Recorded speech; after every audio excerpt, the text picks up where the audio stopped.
Anne Corbet, je suis la coordinatrice régionale du groupe adjointe pour la SNCF sur le territoire de la région Grand Est.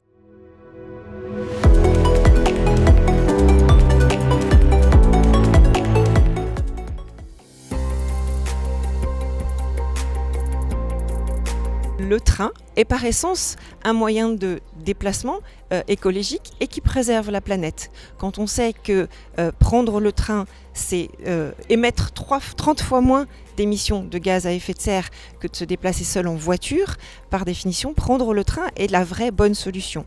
Maintenant, il faut avoir aussi en tête que dans les transports, le secteur des transports représente 30% de la consommation d'énergie en France. Le train lui-même, ce n'est simplement que 1 à 2 de ces 30%, ce qui fait que ce n'est très très peu.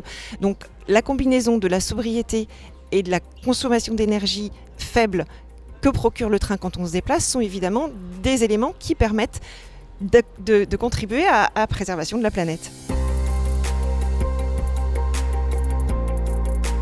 Alors, l'entreprise SNCF et le groupe est mobilisé pour développer des projets innovants au sein du groupe très riche qui permettent précisément de préserver toujours plus la planète. Alors, on a des projets de développement sur les matériels ferroviaires, sur les trains, des projets qui se conduisent avec la région notamment, puisque nous développons des trains hybrides, des trains à hydrogène, des trains biocarburants, donc tout moyen de transport qui sont plus écologiques encore pour la préservation de la planète.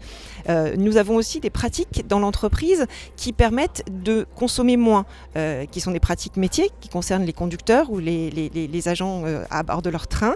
Ce qu'on appelle l'éco-conduite ou l'éco-stationnement sont des moyens de mieux conduire son train pour moins consommer et donc mieux préserver la planète. Nous avons également d'autres projets innovants.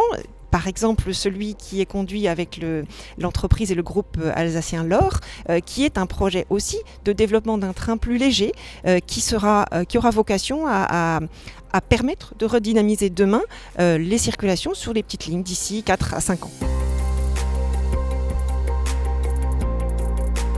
SNCF est également un acteur effectivement de la transformation énergétique sur le territoire en diversifiant. Le patrimoine foncier des SNCF est un très gros patrimoine sur le territoire. Il représente énormément de friches également. Et aujourd'hui, nous utilisons ces friches pour des projets type ferme photovoltaïque qui permettent de produire de l'énergie et donc de se développer autrement que simplement en faisant du train. Le train dont on a bien sûr compris qu'il était un premier élément d'outil de préservation de la planète, mais avec des développements de fermes photovoltaïques ou d'ombrières sur les parkings de nos gares, c'est aussi un moyen pour nous demain de pouvoir produire de l'électricité et ainsi d'être plus économe sur la production d'énergie sur le territoire.